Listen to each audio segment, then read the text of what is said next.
All right. Well, we'll get started because Okay. this is pretty loose here. Go ahead, Calvin. Yeah. Good evening, everybody, and welcome to the very first Freedom Prescription webinar series. My name is Dr. Calvin Lowe.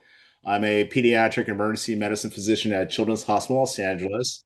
And I'm so glad you're joining us here tonight. After all the years of medical school, residency, fellowship, and continuing education, we've learned how to diagnose disease, manage emergencies, and take care of others. But nothing about how to take care of our own financial health, right? So no one ever taught us about cash flow, assets, or how to even make our money work for us. So we were trained to trade time and for income, and for most physicians, that becomes the only model we know. And it works until it doesn't, until the call shifts feel heavier, the burnout grows louder, and we start wondering, is this sustainable? And that's why we created the Freedom Prescription webinar. And this series, we're hopefully just to fill the gap, giving health professionals the tools, mindset, and financial literacy we were never taught in school. And our goal is simple: to help you make informed, consistent decisions that lead to the freedom of time, so you can practice medicine because you want to, not because you have to. Tonight, I have the honor of partnering with somebody who embodies that mission. He is Dr. Tom Burns. He's the man.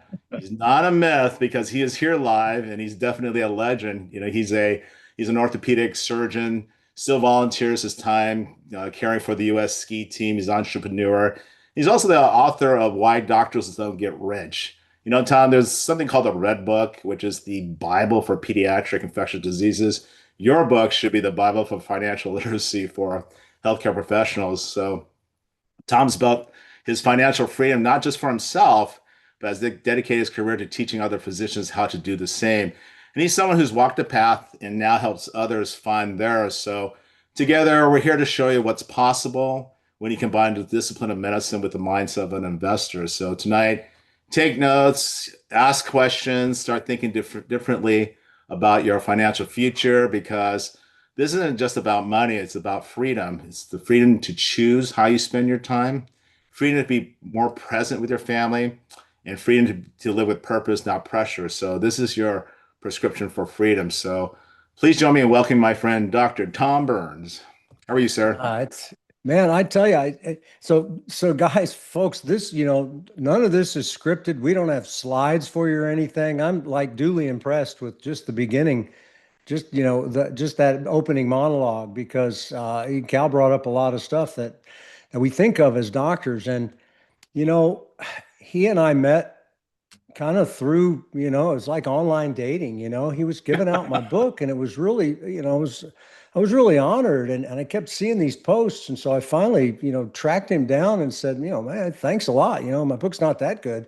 And just we struck up a friendship, and I watched what he was doing. He is doing his best, putting out that little bit of cash to buy that book, and he's giving that book away to the people that he trains because he cares. Um, I talk to medical students and people all the time and give out stuff. And so it's not that often that we get to kind of give back just to our people, so to speak. We try to help, educate, motivate, train, help, a lot of people in a lot of professions, but this is specifically for people in the healthcare profession. Wanted to do it with another person in the healthcare profession. And so I figure I'm going to learn a bunch just by sitting here talking. And we have an outline of what we'd kind of like to talk about, but we're truly going to try to ask people, hey, what would you like to talk about? What would you like to learn? Where's the gaps in your life and your learning and your journey to where you want to go? Because we all want to go to different places. Some people really, really enjoy what they do. I was one of those. I'm an orthopedic surgeon. I retired from orthopedics and I'm going back. I'm actually doing surgery again.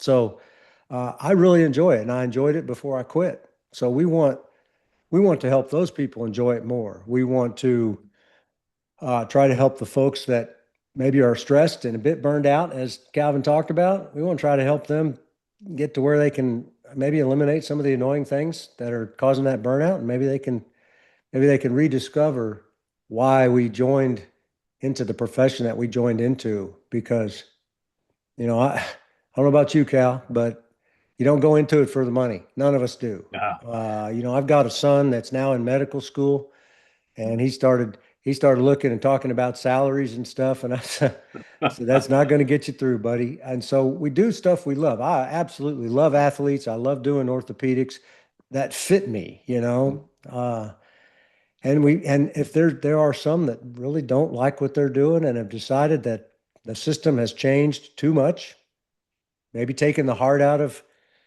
what they love to do. And so if there are those people, we'd rather they stay in medicine because happy doctors make for a happy population. And that's a gift that not many people in the world can give, which is a compassionate, happy, contented, fulfilled physician.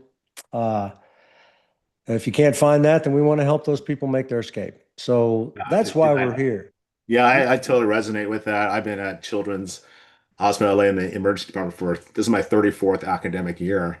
And when I first started, I was the yes man, just saying, yeah, I'll do this, and I'll do that. And I was working just hours upon hours and days at the hospital. I remember doing 72 hours straight. Didn't At the end of like the 65th hour, I said, I just need to go home because I can't, sustain that.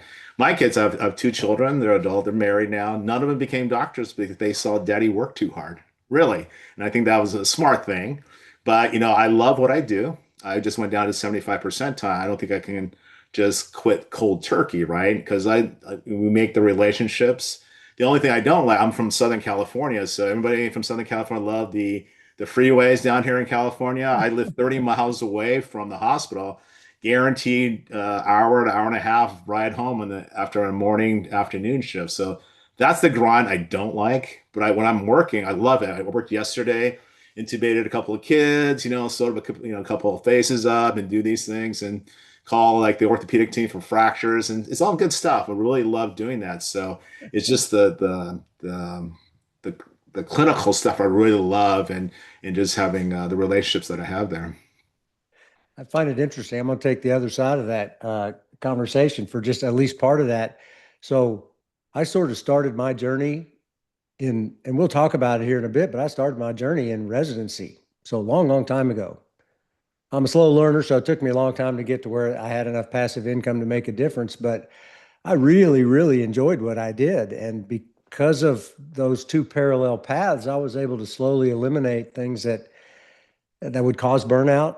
It was a different time as well. I owned my own practice, that sort of thing. But I guess what I'm getting at is I've got a daughter who's a pediatric hospitalist. I've got a son who's in medical school and wants to be a trauma surgeon. So they may have, and I had to tell them, look, it's not like what you saw dad go through. Because, when people ask me, when do you work? I tell them I work 2 to 5 mornings a week, whether I have to or not. That was my schedule for the last 5 to 10 years of my orthopedic life. So that's not usually a schedule that kids will see. They may see a parent that's burning out from working too much. So wouldn't it be nice that you had to tell your kids, look, you got to really work hard to have it as good as me, to tell them, hey, life is not as rosy as you think it is. I mean, I don't know how to put that, but I feel kind of good that they thought life was that being a doctor was so easy. It's not, right? I Yeah, mean, because we just may like it. oh yeah, I remember I don't do overnights anymore because I aged out, which is great, but it's just that those you guys seen the pit, right? Those moments where you have those flashes of adrenaline rushes. That doesn't happen every hour. People always ask me, does that happen? Oh, sure, all the time, but nah. Just those 15 minutes or just talking to people and doing that, and that's what makes the profession so great.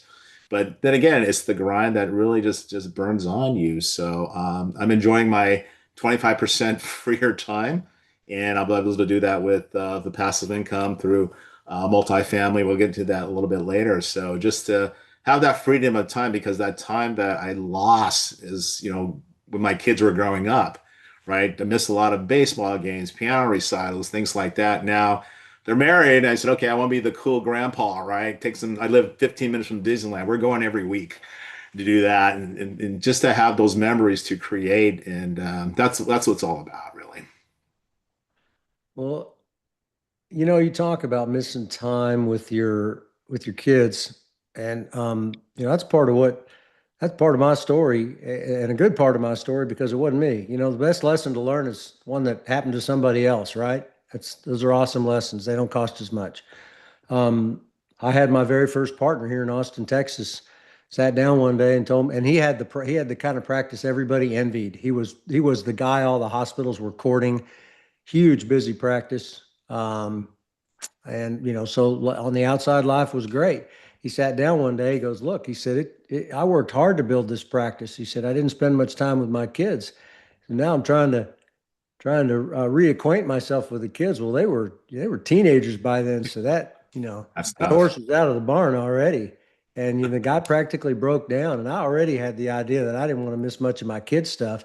I just doubled down when I heard that, watching this guy break down into tears. So, uh, you know, there's a lot of important things in life. One of them being, obviously being our family. And I guess Calvin. So let's kind of move. What's your story, dude? What's your story? What got you into doing whatever you're doing, and when did all that start? And why did it start?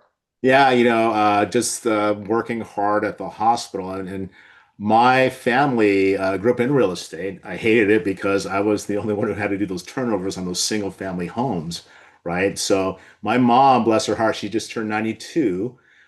She bought a fourplex in Huntington Beach, and she still has it. I just turned 61. So that, you know, put four boys through professional school. But at that time, I was doing all the tenants and toilets and taxes, that part, and just didn't like it. So I was just rolling around. I had a little duplex here and just nearby the near city. And then one of my friends say, "Hey, I got something for you since, taxes, right? In terms of incentives is, we always talk about the mantra, it's not how much you make, it's how much you keep." So he turned me on to multifamily apartment investing and started investing in Phoenix and the Tucson areas. And my wife and I said, "You know what? I need to accelerate my retirement. Let's take the next step." And we became active investors. We joined a mastermind, and we're now currently capital raisers, the syndicators. So helping others, other physicians or healthcare professionals and friends to get into the multifamily realm for passive income and looking for that. Yeah, because right now we are in Utah, Salt Lake City area. And now, yeah, 25% of the time I'm home more now. So the biggest adjustment is not really me, it's my wife thinking, what is he doing here? Because she has her own schedule. I'm like, oh, okay. But yeah, that's our company. You can see my shirt here. It's called PEACEquity, and we talk about family memories and things like that. The first four letters of our company is the acronym for my family first name. So Peggy, Elizabeth, Austin, and Calvin. So that's been a big notation for myself because our philosophy is peace of mind, family, and generational wealth. So we're there to help others to pursue their dreams and for freedom again, and freedom of time, basically. That's all it's all about. When did you start all that? How old were you? You're 61 now. How old were you when you started? This is probably when I started actively investing 3, 4 years ago. I started late in the Okay. game. Yeah, so I might be a little bit different. I see everyone's probably, I can't see everybody, probably majority are younger than me, but it's not too late to start, honestly. So that's why we think it's part, especially for my younger colleagues who are pursuing or wants to do something like this. And again, it's all about education because when I started doing this, I felt that the learning curve was much steeper than medical school because we grow up and learn about science and numbers and stuff, but I have no marketing or financial or business background. So it was a learning curve, but I love learning and something new. And they say if you're the smartest guy in the room, you find another room, right? So I'm going to be in this room with Dr. Burns for a while, so I'm all good. And you'll still be the smartest guy in the room. So, well, and that's why I mean you really can. You can start anytime. I mean we have all kinds of age ranges on this call, and you know it, it's and it's not a sprint. It's not a race with anybody else. It's just pretty much one foot in front of the other. And I talk about that. I'm giving a talk here. I'm leaving tomorrow for the Midwest. I'll be up somewhere in the Midwest tomorrow, but talking a lot about the fact that one foot in front of the other and compounding what you know into newer things, and things really do tend to change pretty fast. It's never as exciting when you say it like that. And as you know, Dan and I talk a lot about, about people want to sell the sizzle and the quick behind the curtain look and Right. the secrets, right? There's no great secrets. There's really not. You create some income. I am a giant fan of passive income. People sometimes call them side gigs. They call it extra income, but this, passive income is its own little special animal. I mean, it's, as I say, what's the definition of passive income? It's owning an asset that produces income that doesn't require your physical or rarely even your mental effort. That stuff comes in no matter what you're doing, and that buys back time. And that time, and with that extra time and eventually extra money, you garner a little bit of control of your life. You get to control what you're doing for a certain amount of time. And the more of it you have, you get to control even more. You get to control who you do it with, when you do it, where you're doing it. And it is liberating, and it is mind expanding and world expanding. So we want people to know they can do it. I can promise you, Calvin already said he didn't have any kind of training. I didn't have anything. Nobody in my family was entrepreneurial. I'm not sure I'm entrepreneurial. I didn't have two nickels to rub together. I didn't have any education or network. And you just start, and you just start one thing after another, and they compound. So, that, and you talked about multifamily. That's one asset, one micro asset class, or one asset, portion of an asset class. Um, you know, I have found my personally, I tell people, I guess you want to, as we talk about our stories, the reason I ended up in real estate and is one reason, and it ended up in multifamily later for different reasons, but I was in training. I was a resident in Cincinnati, Ohio, third year residency, about third year, finally got knocked on the head watching my attendings just complain and whine about not having any control and not making enough money, and all of them being divorced once or twice, and seeing them late in the hospital when we residents are supposed to be there doing most of the work. So I just didn't feel that those guys were in control. I didn't feel that they were happy. And I always call it either blind luck or being touched by an angel. But I finally thought, gee whiz, I don't necessarily want their money if I got to have their life. So I started looking for other stuff. And, I found out I didn't have enough money to be a stock trader. I didn't have enough brains to start a business, and I found out I was completely unemployable. I thought about going into administration. It was back during the HMO days, right? And so I thought carrying a briefcase and wearing a suit would be cool, but it wasn't. And so, what was left was real estate, which really is just kind of simple math, and I could understand it. You didn't have to be the first one in, the first one out. I could do it with partners. I could do it without partners, part-time, full-time. That's what got me into real estate. And started, I don't know where y'all are. I mean, put in the chat. Have any of y'all invested in anything or invested in real estate? If you have, just put, yeah, real estate or stocks and bonds or whatever. I'm curious to see who's invested in what. Uh, but that's where you start learning. And so it worked for me. I just wanted to have a little bit extra income that wasn't correlated with medicine. That's all I wanted. Then I run into Robert Kiyosaki's book, and I learned about passive income. I didn't really know what to call what I was doing, and it was creating passive You income, I should guess. tell the story how you became the first person to buy the Rich Dad Poor Dad book. Yeah. So, well, yeah. So I was at the time, I was already doing some investing, trying to learn some stuff. I already owned, golly, I think I already owned a condo or two. And I went to wash my car one day, and this place, I went to pay my bill, and on the back shelf of this car wash was a paper sign that said books for sale, and these purple and gold books were stacked up back there, and I saw the word rich, and I was reading those kind of books. I was reading, Greatest Salesman in the World, and I was reading all kinds of personal development, sales books, real estate books. So I would buy anything. I had them bring it over, and it said, rich dad, poor dad, what the rich teach their kids that the poor middle class don't. I figured that was a pretty cocky subtitle. I figured, I figured, why not? I'll buy this thing. So I bought that book. Uh, didn't think much of it. My family was all gone. That's why I was washing my car. So I went back home. I'm the only one in the house. I tossed the book on my office desk at home. go do all the stuff I do. And I'm going to bed like at 10:30 or 11 o'clock at night. And I pick up this book to see what I'm going to read one day. One day.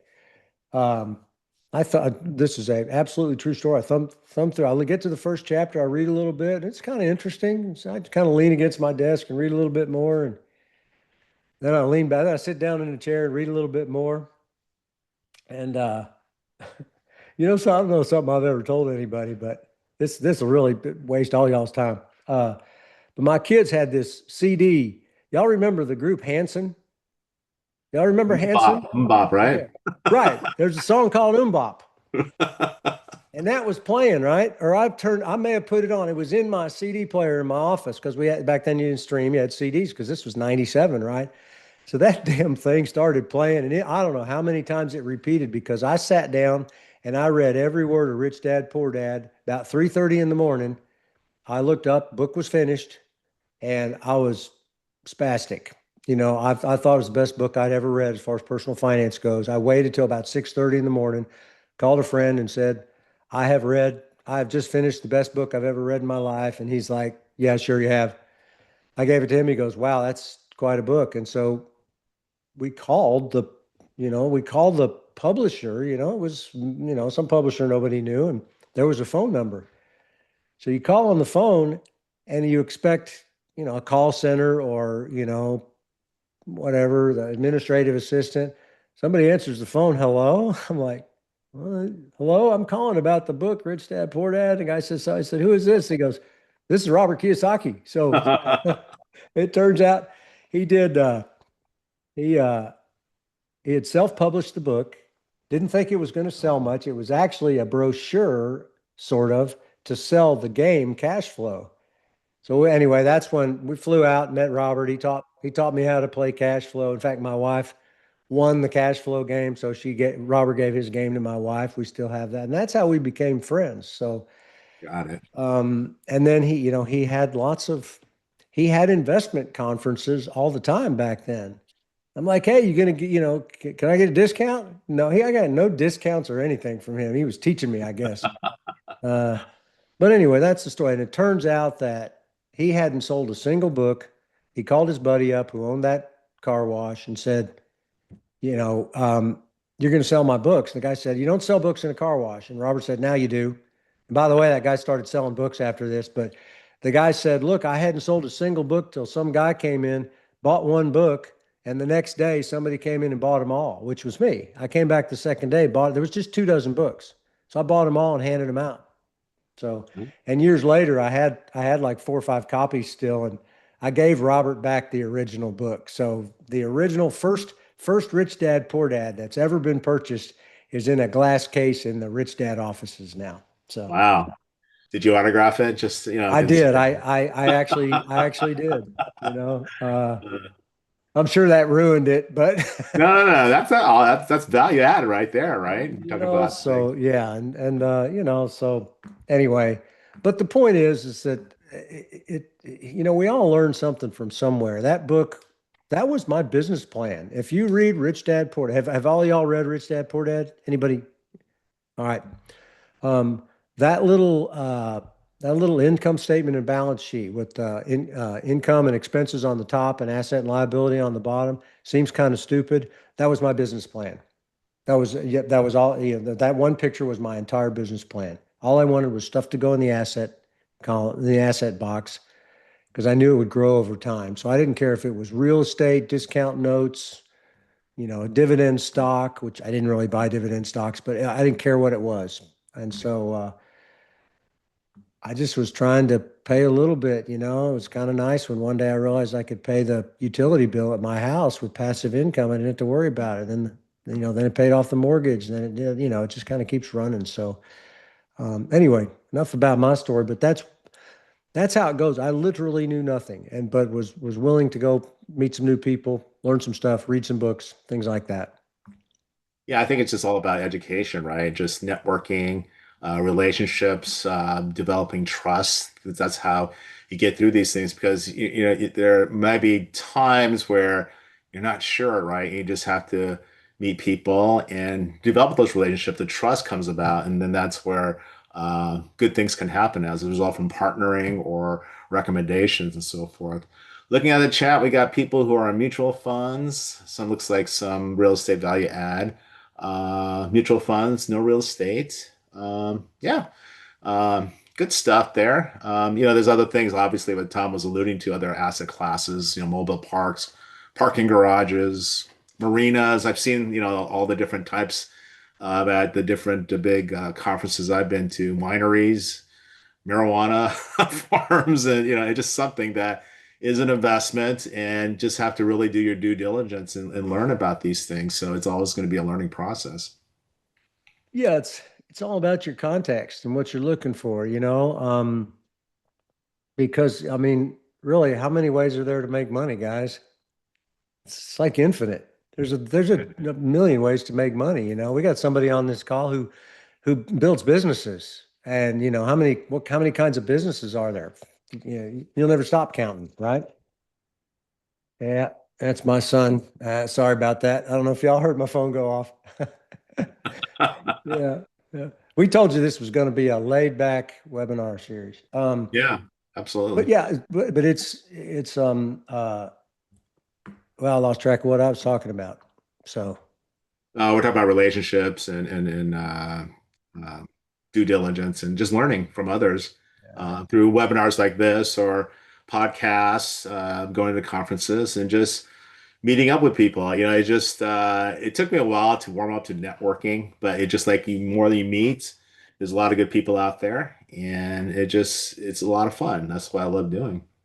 it's it is. I mean, that's what life's about. Life's about meeting people, enjoying life. You know, expanding your network, not even your financial network, just expanding your network to meet new people because it brings in new opportunities. And some of those opportunities might be just to meet somebody cool or go see a good movie or play a good sport, or they might be opportunities to do something financial. That's why we're here. You know, we're here to try to leave the place better than when we found it, which again is part of why we want those that are looking for a way to better their life, take more control of their life, whatever the words you want to use.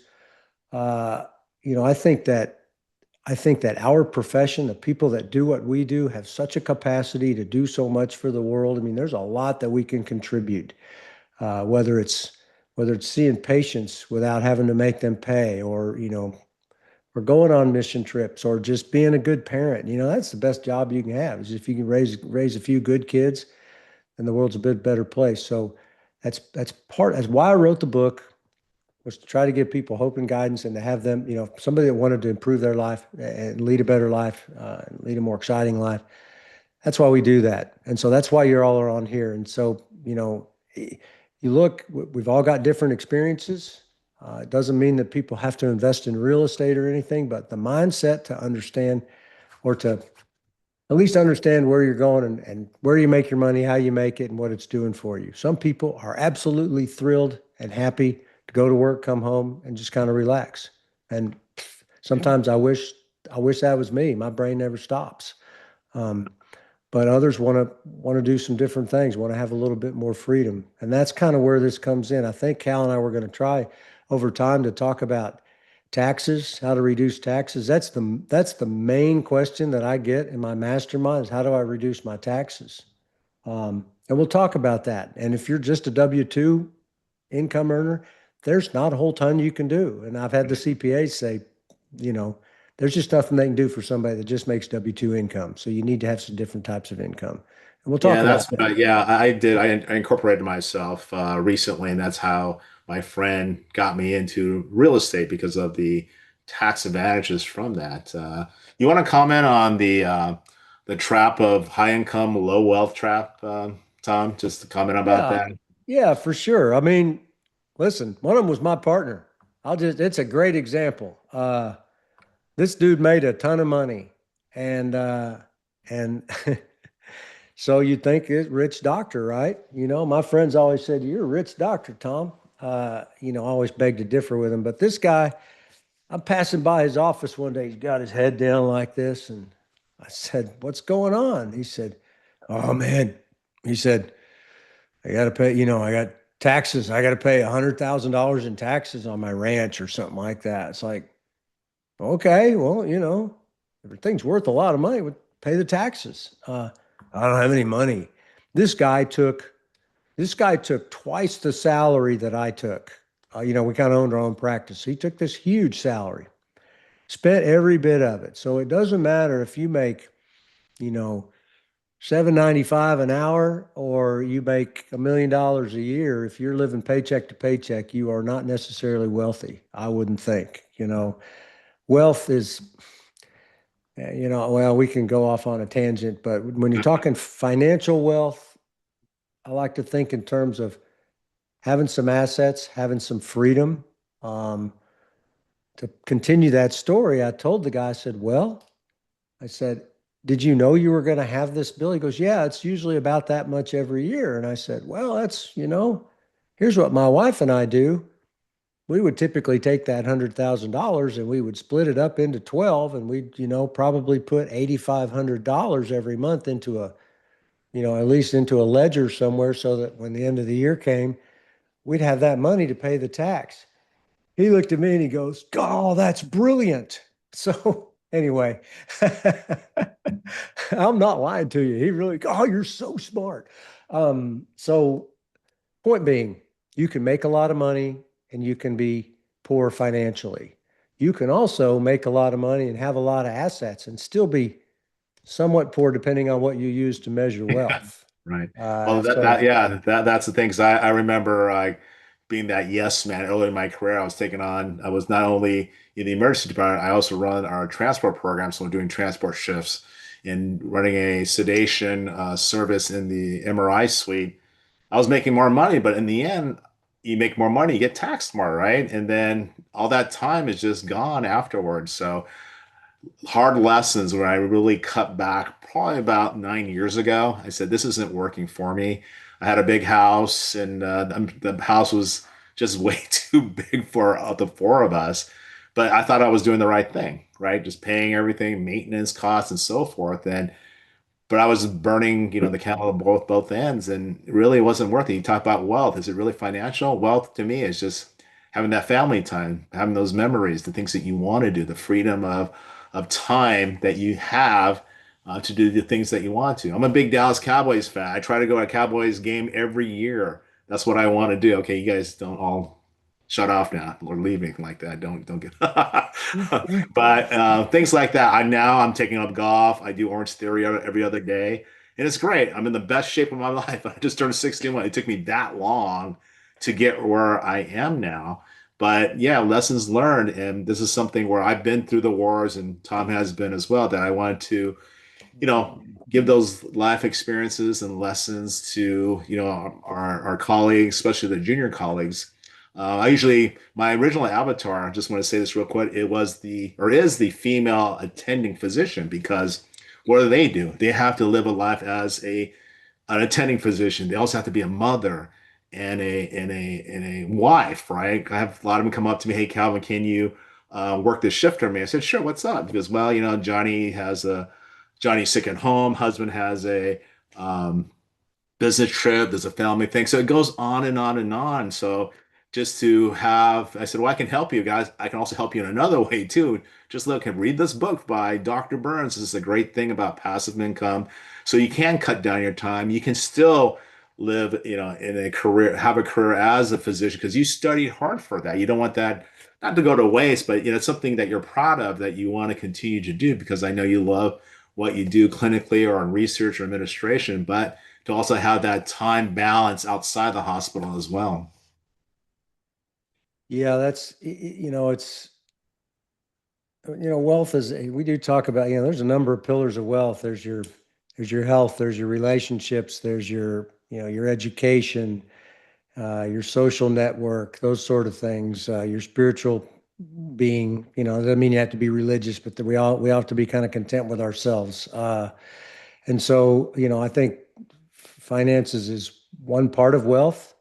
It does help a lot of other things, I mean, a good financial structure is going to give you a little more time to get healthy, going to give you a little more time to spend with your kids, et cetera, and to expand your network. And I wanted to say, one thing We doctors, we sometimes talk about, how things have changed. And I fully admit I went through what would be considered the good times, right? I always owned my practice. So it didn't work for somebody else, but we can make money, right? We still have one of the best paying professional jobs on the planet as a profession. And so like even one of the folks in the mastermind was telling me last night that that her husband is doing a really good job investing.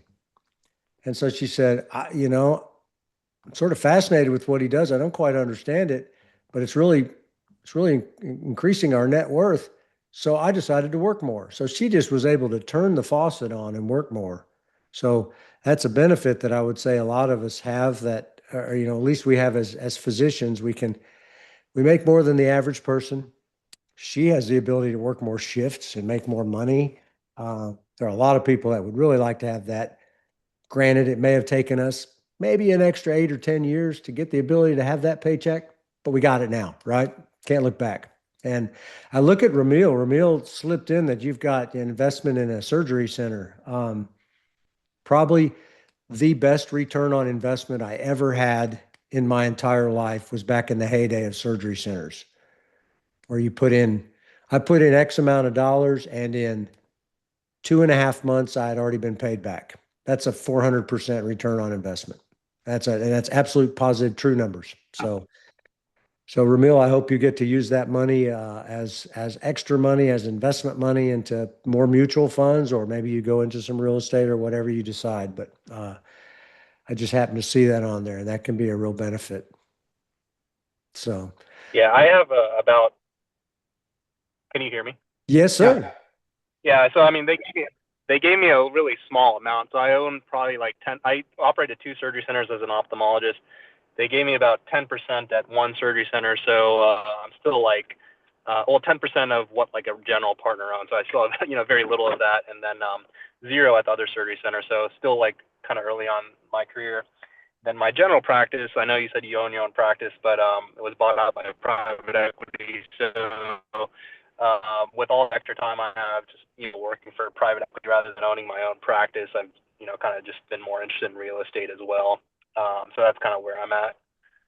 Awesome. Awesome. That's awesome. Yeah, you start, and you're in good position. You got a great specialty with now somebody else to run the administrative stuff. And boy, what I always tried to do is keep that ASC income as extra.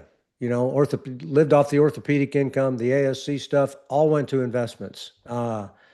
And I'd love to show you what it all turned into at one point. It's pretty crazy over 20 years what it turned into, 25 years now. But try to, well, I might say by the way, we never tell anybody what to do with their money. We don't give financial advice. Always check with your financial advisor, your legal advisor, et cetera, et cetera. There's the disclaimer that I always forget to say. But yeah, I like compartmentalizing stuff, and having that be that extra bit of money that uh, you can use for whatever you choose to use it for, maybe to grow your asset base. But if you make a flub, you know that you've got more coming in the next quarter or the next month, or however often they distribute. So are they distributing, Ramil? I think they distribute quarterly. Again, I'm kind of early in the game, but I think they distribute quarterly. And again, my share is very little, and then I'm asking for the second surgery center, but I believe it's quarterly. Nice, nice. Yeah, keep asking for. They want your business, and just depends on if you have the choice to take it elsewhere.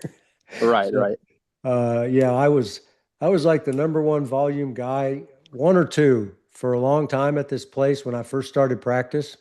Well, I mean, after I got going, I knew nothing about owning ASCs. And it wasn't until somebody else said, "Hey, we want you to come to our surgery center. We're going to give you a share of it, shares of it, and you'll make money." That's when the place I was operating in told me that by the way, physicians own this place as well. So, how's that for disclosure? But anyway, so and then I ended up building my own hospital, which I don't ever do that. I cannot recommend that to anybody. Uh, Wow.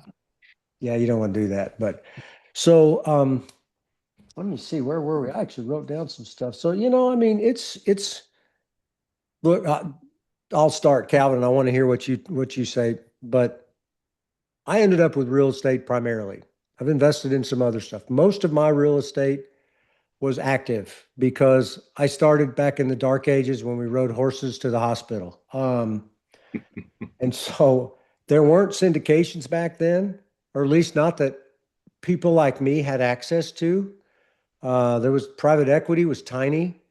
I didn't have access to that either, and there weren't seminars. Christ, there wasn't even computers. I mean, my first computer was like a 600 megahertz computer or something. I typed DOS commands. So it was books and meeting people. And so the only thing you could do was buy something. So I bought stuff. I learned a lot. You learn a lot when you put your money down. It wasn't a ton of money. I was scared right to my bones. I was terrified. But bought and was a little less terrified on the next one and then got pretty good at it. And then, of course, you overshoot, then you get cocky and you get burned, right? So that's where all those lessons come from. But it has been fabulous. I had no idea the tax benefits of real estate and how mixing those with my W-2 income basically lowered my blended tax rate. Now there's real estate it's just a progression. If you're reasonably young and you just kind of go through the stepwise progression, just depending on what you want to do. Sometimes you make more and more passive income, you make less and less W-2 income, maybe you become a real estate professional, and then all of a sudden you're, making pretty good money and not paying a whole lot of taxes. So that's why we're so high on real estate. It's absolutely is not the only way to make extra income. Like I said, you could talk to Dan all day about starting businesses. That's where people really make the big money is when they own businesses. It's also the most difficult, the riskiest, and takes the most education. But a lot of people make a lot of money in business. So most of us are trying to become investors, which is where we make our money. And sometimes that's active, like Cal mentioned. He was an active investor, and sometimes it's passive. You invest with other people. Some of the stuff we may teach, if this keeps going on, and we're going to ask y'all if this is worth it, if there's what you want to learn. But some of the stuff we may teach is how to find out, what might be a good person to invest with, how to maybe try to pick out the ones that might be after your money, that sort of thing. Uh, how to get some tax benefits, things like that. So that's why we like real estate. Again, like I said, there's a lot of ways to make money. So most of mine's in multifamily and student property. I got some office. I got a manufacturing property that I am trying desperately to sell. So I'll know more tomorrow. So anyway, dabble in a lot of stuff. I even own a little tiny mobile home park. So Calvin, that's just me rambling. I want to make sure we Oh have. yeah, I'm pretty much in the same boat with multifamily because we all see real estate's pretty much resilient, right? With the markets that are a little on the downside right now, but there's still good deals out there because right now I continue to invest or actively raise because the market is going to come back up, and if you wait, you're going to be behind the curve. So that's why I encourage people to look for those diamonds in the rough, so to speak, because it's going to go up sometime. And no one has a crystal ball, but it's always a marathon. I dabbled in stocks back in the day, but it used to drive me nuts. It was back in the day, like I would read the newspapers, right? And it just, and I was reading this with my director at the hospital. And it was just driving me nuts. I can't do this anymore. I'll have let somebody else do. So I went to mutual funds and things like that, like someone else to do it. But real estate has always been the foundation of my investments. I've been looking at other things too, looking at oil and gas and just trying to learn about that. Movie investing. I have a friend who's a director and he pitched something. I'm like, oh, this is interesting. So, like Tom was saying, they're all different types of asset classes, but mainly mine is multifamily real estate because it's more stable. I have to be transparent because of the recent downturn. There's some investments haven't done well. That's all. Not everything's not without risk, right? So you just have to understand that. So, but you look for those markets right now. We're in Salt Lake City, which is doing pretty good, and just holding steady. We're having some distributions on a deal that we closed a couple years ago. So yeah, that's where I stand. And like this is like a two-way street. So if you guys have something you can teach us or subjects that you want us to cover, we're here for that. And I'm learning too that you give me homework now since I have some time to to look into things or get people, on our webinar as well who are experts who know the stuff better than us. We can, provide that education for you. Well, I see a number of people on here. If y'all do me a favor, if you're at your keyboard, type in whether if you even began investing in real estate. And we're not, by the way, we got nothing to sell you. We have absolutely zero to sell you guys. We have nothing. There's not going to be any kind of sales pitch or no trick at the end. We're truly here to Except kind of this, buy this book. Well, of course, everybody should, but no, but yeah, we are really here just to help our medical buddies. So anyway, point being, type in if you would like to know about being an active, like Cal said, an active real estate investor, meaning he was buying his own stuff, like I did when I started. And then there's passive, where you invest with other people, like maybe you would invest with Cal or somebody else in one of their deals. That's what I used to do as well. I put together deals. I'm just curious to see if you think you would be an active investor or a passive investor. As you're typing, I'll tell you why I asked that question, because there's kind of two ways to teach, or two things to teach, because as Cal said, there are good deals out there now. They're really, really hard to find. Things are going to change we're talking the apartment world. It was heavily overbuilt over the last several years, but that's turning over basically. All the delivery of new units are slowing down dramatically because interest rates ran up, and developers don't want to build into where things are overbuilt. That's what's killing us, because we were developers. I still have 8 projects now. So what happens though is, if you can buy something now, and I do know people that are buying projects with good, solid, single-digit cash flow returns right away, that are going to do very well when the market gets really tight. So that's the kind of thing we look at. On the flip side, I know of people buying small properties. We talked about it last night. We've got a couple of people that have bought small properties in various towns across the U.S. Both of them in towns they don't live in. They were using some methods that I teach them in our mastermind, but it's pretty simple stuff. They're buying their own stuff, and they cash flow. They're cash flowing pretty low, but they're buying their own stuff. So point being is, you can buy stuff to create cash flow in real estate right now, once you get the education. It all hinges on education. And that's kind of why we're here. So so everybody kind of wants to learn both. All right, that helps. That helps. It's nice to know how to vet sponsors and wonder what they're doing right. And then also to learn how to pick out stuff. So Are there any particular subjects you guys want us to discuss? Uh,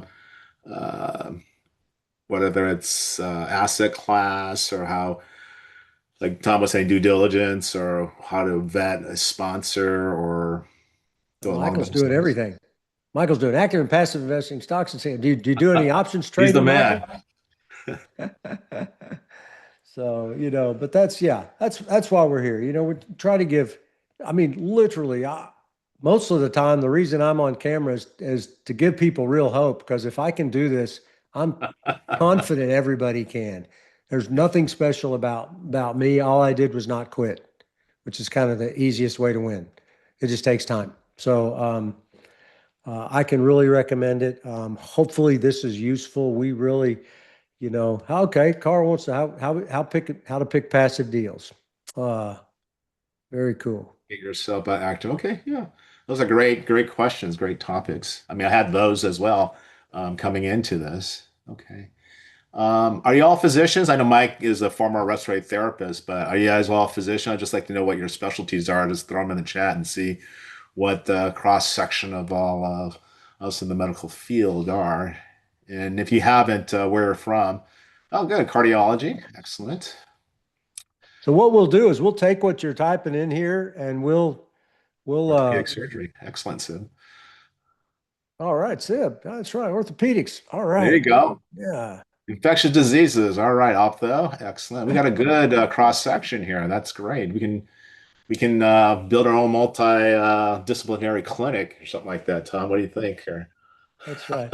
Well, I think, I mean, if this is worthwhile, we will do this. There's going to there were quite a few others that have signed up for this. That registered. We want to get them the recording, and our plan was this was fully unscripted, as you can tell. Hopefully, worthwhile. We don't want to waste anybody's time. But now we know people want to yeah, learn about actively buying some real estate, passively buying some real estate. They want to learn about how to pick sponsors. And what goes with that sometimes is a little bit of due diligence. We might talk about that over time between Cal and I, and then we'll we'll advertise. Well, okay, this one we're gonna talk about how to buy a deal, or maybe half how to buy a deal and half how to decide which passive ones to invest in. So. radio. Okay, we got everybody here.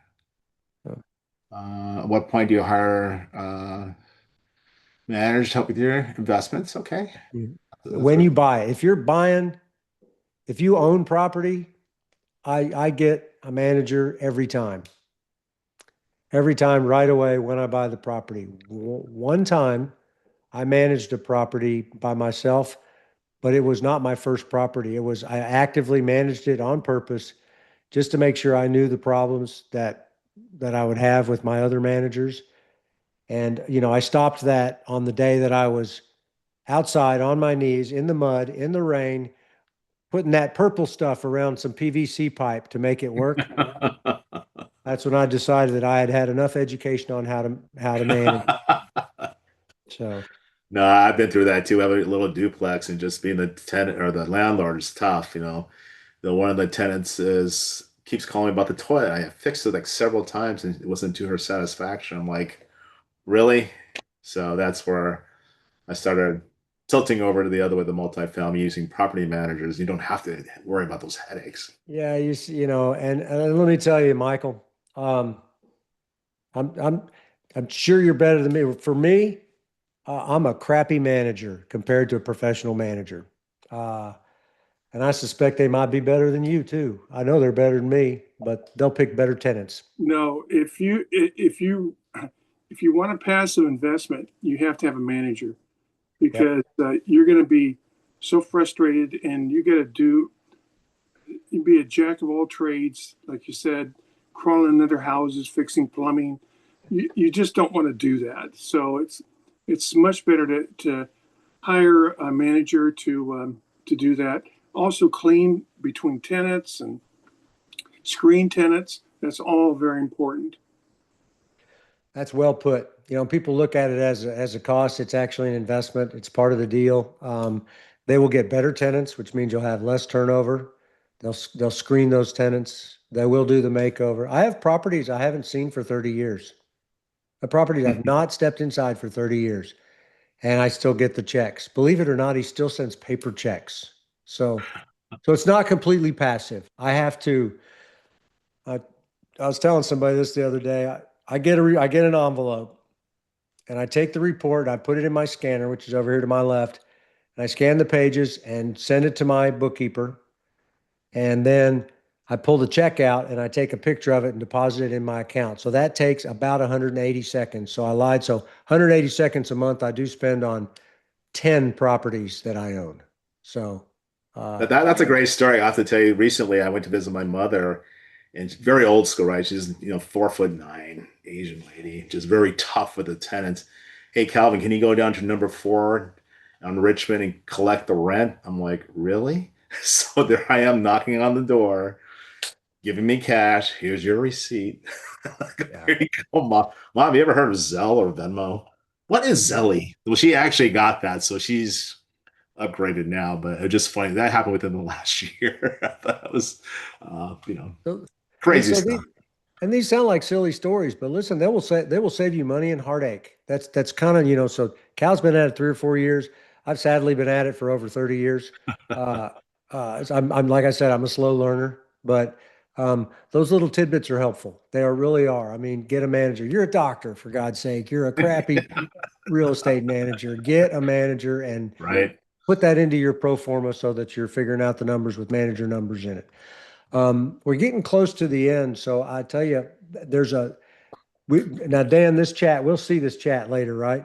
Okay. I always forget that on Zoom. So, because great suggestions, investing in business, we might have a way to maybe talk about that at some point. Turnkey providers, absolutely. I've talked to a bunch of those in the past, incorporating, basically using LLCs like limited liability entities. Yeah, Uh, absolutely. been doing that for 30 years. So good stuff. Good stuff. Yeah, if you have any questions, I'll just put my email up here. Are you guys on LinkedIn? You can, Tom, you can do the same. I'm sure we can DM if, we'll hope to do these webinars once a quarter, or once every month, or every other month or so. We'll just see what the cadence is going to be. But looks like we got a few topics to at least get us through a couple of times, and we'll go from there. Yeah. So is this going to be worth it for y'all? I mean, like, will you show, this will probably won't be for another month, but we'll put some stuff together. Now we may start having some slides, but, to actually do some real teaching if y'all are game for that. Sound okay? Yeah. All right. This is us, this is literally, this is us. I just did it because Cal was doing it for his folks. I talked to a lot of med student groups. That's sort of part of the give back part. We can go do our other stuff and we can do our sales pitches on other stuff to other people. This is really just to help us. So yeah, tell your friends. We're Yeah, interested to help. absolutely. Tell your friends, so we would love it. This is a great start for us. We appreciate you guys all being here and spending the hour with us. It went by so fast. It was like crazy. Calvin was worried it wouldn't go by fast. So that's, I forgot to tell him. I forgot to tell him I talk too much. So that's totally fine, right? all right, so we'll do some more of this. Maybe we'll put it together in a month or so. That's going to be right around Christmas. No, Christmas is 2 months. So yeah, we'll put this together at some point, and we'll pick a topic and we'll advertise it. So all right, guys, we're all going to try to be really efficient. So we got 1 minute left. Any last super important things? All right. Fantastic. We love y'all. Thanks, everybody. You're all our new friends and some old Appreciate friends. it. We'll talk to you next time. Thank you. Take care. Thanks, everybody.